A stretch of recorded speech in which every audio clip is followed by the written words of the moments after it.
Hi hello friends, ಎಲ್ಲ ಹೇಗಿದ್ದೀರಾ? ಎಲ್ಲ ಚೆನ್ನಾಗಿದೆ ಅಂತ ಭಾವಿಸ್ತೀನಿ. ನಾನು ಇವತ್ತು ಈ ಮಶ್ರೂಮ್ ವೈಟ್ ಶಿಮೇಜಿ ಮಶ್ರೂಮ್ ಇಂದ ಒಂದು ರೆಸಿಪಿ ಮಾಡ್ತಾ ಇದ್ದೀನಿ. ಬಹಳ ಸುಲಭದ ರೀತಿಯಲ್ಲಿ ಮಾಡ್ಕೊಂಡು ನಾವು ತಿನ್ಬಹುದು. ಸೊ ಇದು ಮಾಡ್ಲಿಕ್ಕೆ ಬೇಕಾಗಿರೋದು ಕೇವಲ ಕೆಲವೇ ಇಂಗ್ರೀಡಿಯೆಂಟ್ಸ್: ಈರುಳ್ಳಿ, ಟೊಮೊಟೊ, ಮತ್ತೆ ಖಾರ ಪುಡಿ, ಸ್ವಲ್ಪ ಶುಂಠಿ ಬೆಳ್ಳುಳ್ಳಿ ಪೇಸ್ಟ್, ಅರಿಶಿನ, ಸ್ವಲ್ಪ ವೈಟ್ ಶಿಮೇಜ್ ಹಾಗೂ ಸ್ವಲ್ಪ ಉಪ್ಪು. ಸೊ ಇದರಿಂದ ನಾನು ಮಾಡ್ಕೊಳ್ಳೋದು ಮಾಡುವ ವಿಧಾನವನ್ನು ತಿಳ್ಕೊಳ್ಳೋಣ ಬನ್ನಿ. ನೋಡಿ, ಈ ಶಿಮೇಜ್ ಪ್ಯಾಕೆಟ್ ನಾನು ಓಪನ್ ಮಾಡ್ಕೊಂಡಿದ್ದೀನಿ. ಸೊ ಒಂದು 6 ಈರುಳ್ಳಿನ ಕಟ್ ಮಾಡಿ ಇಟ್ಕೊಂಡಿದ್ದೀನಿ. ಶಿಮೇಜ್ ಪ್ಯಾಕೆಟ್ ಓಪನ್ ಮಾಡಿ ಅದರಲ್ಲಿ ಇರುವ ಕೆಳಗಿನ ಭಾಗವನ್ನು ಕಟ್ ಮಾಡ್ಕೊಂಡು ಬಿಸಾಕ್ಬೇಕು. ಅದು ವೇಸ್ಟ್ ಆಗಿರುತ್ತೆ, ಮಣ್ಣು ಇಲ್ಲ ಗಸಿ ಇರ್ಬೋದು. ಸೊ ಅದರಿಂದ ಇದನ್ನ ಈ ಭಾಗನ ತೆಗೆದು ಬಿಸಾಕ್ತಾ ಇದ್ದೀನಿ. ಮತ್ತೆ ಇದೆಲ್ಲ ಕ್ಲಿಯರ್ ಕಟ್ ಮಾಡ್ಕೊಂಡು ಇದನ್ನ ನಾನು ಅಡಿಗೆಗೆ ಬಳಸ್ಕೊಳ್ತಾ ಇದ್ದೀನಿ. ತುಂಬಾ ಸಿಂಪಲ್ ಆಗಿದೆ ಮತ್ತೆ ತುಂಬಾ ಕ್ಲೀನ್ ಆಗಿರುತ್ತೆ. ಸ್ವಲ್ಪ ಮಾತ್ರ ನೋಡ್ಕೊಂಡು ಕ್ಲೀನ್ ಮಾಡ್ಕೊಂಡ್ರೆ ಸಾಕಾಗುತ್ತೆ. ಬೇರು ಇರುತ್ತೆ, ಅದರಿಂದ ಇದು ಸ್ವಲ್ಪ ಫ್ರೆಶ್ ಆಗೇ ಇರುತ್ತೆ ಬೇರೆದ್ರಲ್ಲಿ, ಯಾಕಂದ್ರೆ ಅದು ಹಾಳಾಗಬಾರ್ದಲ್ಲ, ಅದರಿಂದ ಅದನ್ನ ಬಿಟ್ಟಿರ್ತಾರೆ. ಸೊ ಅದನ್ನ ನಾವು ಈ ಬಾಕ್ಸ್ ಇಂದ ಉಲ್ಟಾ ಮಾಡಿ ಅದನ್ನ ಕಟ್ ಮಾಡಿ ತೆಗೆದು ಬಿಸಾಕ್ಬೇಕು. ಮತ್ತೆ ಇದ್ರೊಳಗಡೆ ವೇಸ್ಟ್ ಏನಾದ್ರೂ ಇದ್ರೆ ಪಕ್ಕಕ್ಕೆ ಹಾಕ್ಬೇಕು. ಬೇಡದೆ ಇರೋದು ಏನಾದ್ರು ಇದ್ರೆ ಅದನ್ನ ತೆಗೆದು ಪಕ್ಕಕ್ಕೆ ಹಾಕ್ಬೇಕು. ಅದರಿಂದ ಇದನ್ನ ನೋಡ್ಕೊಂಡು ಕ್ಲೀನ್ ಮಾಡ್ಕೋಬೇಕು. ನಾನು ಎಲ್ಲಾನು ತೆಗೆದು ಒಂದೊಂದಾಗಿ ತೆಗೆದು ಕ್ಲೀನ್ ಮಾಡಿ ತೊಳ್ಕೊಬೇಕು. ತೊಳ್ಕೊಳ್ಳಿಕ್ಕೆ ಹಾಕೊಳ್ತೀನಿ. ಅದರಿಂದ ಇದನ್ನ ಫಸ್ಟ್ ನಾನು ಇದನ್ನ ಕಟ್ ಮಾಡಿ ಪಕ್ಕಕ್ಕೆ ಇಟ್ಕೊಳ್ತೀನಿ. ಎಲ್ಲಾನು ಕ್ಲೀನ್ ಮಾಡ್ಕೊಳ್ತೀನಿ. ನೋಡಿ, ಎಲ್ಲ ಬಿಡಿ ಬಿಡಿ ಆಗಿ ಬಂತು. ನೋಡಿ, ಎಲ್ಲ ಕ್ಲೀನ್ ಆಗಿದೆ. ಸೊ ತುಂಬಾ ಚೆನ್ನಾಗಿತ್ತು. ಸೊ ಇದನ್ನ ಮಾಡ್ಕೊಂಡು ತಿನ್ಲಿಕ್ಕೆ ಬಹಳ ಖುಷಿ ಅನ್ಸುತ್ತೆ. ಒಂಥರ ಸ್ಪೆಷಲ್ ಆಗಿ ಒಂದು ವೆರೈಟಿ ಅಂತ ಹೇಳ್ಬೋದು. ಸೊ ಇದು ಮಾಡ್ಲಿಕ್ಕೆ ನಾನು ಕ್ಲೀನ್ ಮಾಡ್ಕೊಂಡು ಮತ್ತೆ ಅಡಿಗೆಗೆ ಬಳಸ್ಕೊಂತೀನಿ.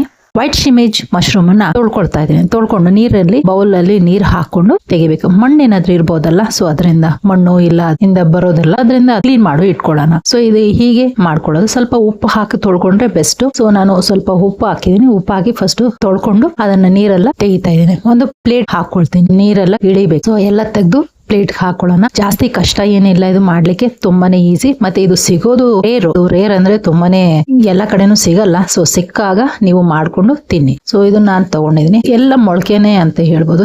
ಚಿಕ್ಕದಾಗಿದೆ ಶಿಮೇಜು. ಬನ್ನಿ ಈಗ ಮಾಡ್ಕೊಳ್ಳೋಣ. ಬಾಣ್ಲಿ ಬಿಸಿಯಾಗಿದೆ. ಎಣ್ಣೆ 2 ಸೌಟು ಹಾಕಿ 1 ಟೀ ಸ್ಪೂನ್ ಅಷ್ಟು ಜೀರಿಗೆ ಹಾಕೊಳ್ತಾ ಇದ್ದೀನಿ. ಈರುಳ್ಳಿ ಹೆಚ್ಚಿರೋದೆಲ್ಲ ಹಾಕೊಳ್ತಾ ಇದ್ದೀನಿ. ಎಣ್ಣೆ ಬಿಸಿ ಆಗಿದೆ, ಯಾಕಂದ್ರೆ ಪಾತ್ರೆ ಬಿಸಿ ಆಗಿರೋದ್ರಿಂದ ಎಣ್ಣೆ ಹಾಕಿದ ತಕ್ಷಣನೇ ಅಡಿಗೆಗೆ ನಾವು ಜೀರಿಗೆ ಬಳಸೋದು ತುಂಬಾನೇ ಪ್ರಾಮುಖ್ಯತೆ ಇದೆ.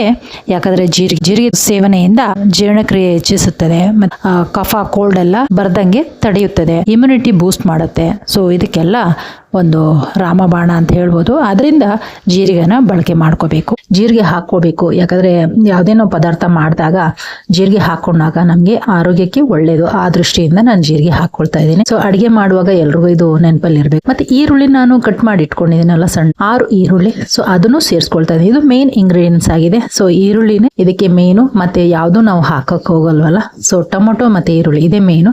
ಸೊ ಇದು ಜಾಸ್ತಿ ಸ್ವಲ್ಪ ಹಾಕೊಂಡ್ರೆ ಗೊಜ್ಜು ಸ್ವಲ್ಪ ಜಾಸ್ತಿ ಆಗಿರುತ್ತೆ, ತಿನ್ಲಿಕ್ಕೂ ಹಾಗೆ ಚೆನ್ನಾಗಿರುತ್ತೆ. ಸೊ ಇದು ಮಾಡ್ಕೊಳ್ತಾ ಇದ್ದೀನಿ. ಇದು ಫ್ರೈ ಆಗ್ತಾ ಇದೆ. ಇದು ಆಗ್ತಾ ಇದ್ದಂಗೆ ನಾವು ಸ್ವಲ್ಪ ಬಾಡಿಸ್ಕೊಳ್ಳೋಣ. ಇದು ಸ್ವಲ್ಪ ಕಲರ್ ಟ್ರಾನ್ಸ್ಪರೆಂಟ್ ಕಲರ್ ಆಗುತ್ತೆ, ಅಷ್ಟಂಗ ಮಾಡ್ಕೊಳ್ಳೋಣ. ಸೊ ನಾನು ಹಾಗೆ ಟೊಮೊಟೊನು 1 ಟೊಮೊಟೊನ ಹಾಕೊಳ್ತಾ ಇದ್ದೀನಿ.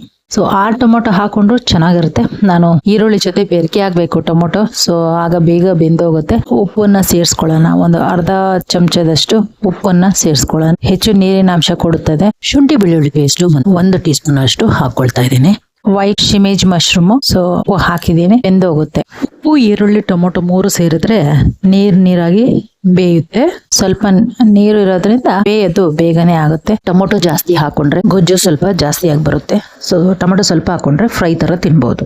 ನಿಮ್ಗೆ ಗಟ್ಟಿಯಾಗಿ ಬೇಕಂತ ಹೇಳಿದ್ರೆ 1 ಟೊಮೊಟೊ ಹಾಕೊಂಡೆ. ನಾನು 1 ಟೊಮೊಟೊ ಹಾಕೊಂಡು ಮಾಡ್ತಾ ಇದ್ದೀನಿ. ಟೊಮೊಟೊ ಜೊತೆ ಉಪ್ಪು ಹಾಕೊಂಡ್ರೆ ಟೊಮೊಟೊ ನೀರು ಬಿಟ್ಕೊಳ್ಳುತ್ತೆ. ಸೊ ಬೇಗನೂ ಬೇಯುತ್ತೆ. ಅದರಿಂದ ಉಪ್ಪು ಟೊಮೊಟೊ ಜೊತೆ ಸೇರಿಸ್ಕೊಳ್ಳೋದು. ಖಾರಕ್ಕೆ ಖಾರದ ಪುಡಿ ಸ್ವಲ್ಪ ಹಾಕೊಳ್ಳೋದು. 1.5 ಟೀ ಸ್ಪೂನ್ ಅಷ್ಟು ಹಾಕೊಳ್ತಾ ಇದ್ದೀನಿ. ಸ್ವಲ್ಪ ಅರಿಶಿನ ಸೇರಿಸ್ಕೊಳ್ಳೋಣ, ಅರಿಶಿನ ಕಲರ್ ಗಂಟ. ಮತ್ತೆ ಇದಕ್ಕೆ ಗರಂ ಮಸಾಲೆ ಹಾಕೋಬೇಕು. ಗರಂ ಮಸಾಲೆ ಲಾಸ್ಟ್ ಅಲ್ಲಿ ಹಾಕೊಳ್ಳೋಣ. ಸೊ ಇದನ್ನ ಹಾಕೊಂಡು ಕಲ್ಸ್ಕೊಳ್ಳೋಣ. ಸ್ವಲ್ಪ ಗರಂ ಮಸಾಲೆ, ಧನಿಯಾ ಪುಡಿ ಹಾಕೊಳ್ತಾ ಇದ್ದೀನಿ.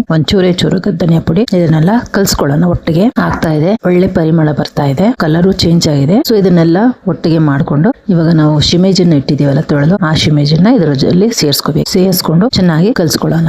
ಸ್ವಲ್ಪ ಕಲ್ಸಿ ಒಂದು 2 ನಿಮಿಷ ಹಾಗೆ ಬಿಡೋಣ. ಸೊ ಇದು ಬೇಯಲಿಕ್ಕೆ ಜಾಸ್ತಿ ಹೊತ್ತು ಹಿಡಿಯಲ್ಲ, ಬೇಗನೆ ಆಗುತ್ತೆ. ಒಳ್ಳೆ ರೆಸಿಪಿ ಇದು, ಬೇಗನೆ ಆಗುವಂತಹ ಒಂದು ರೆಸಿಪಿ.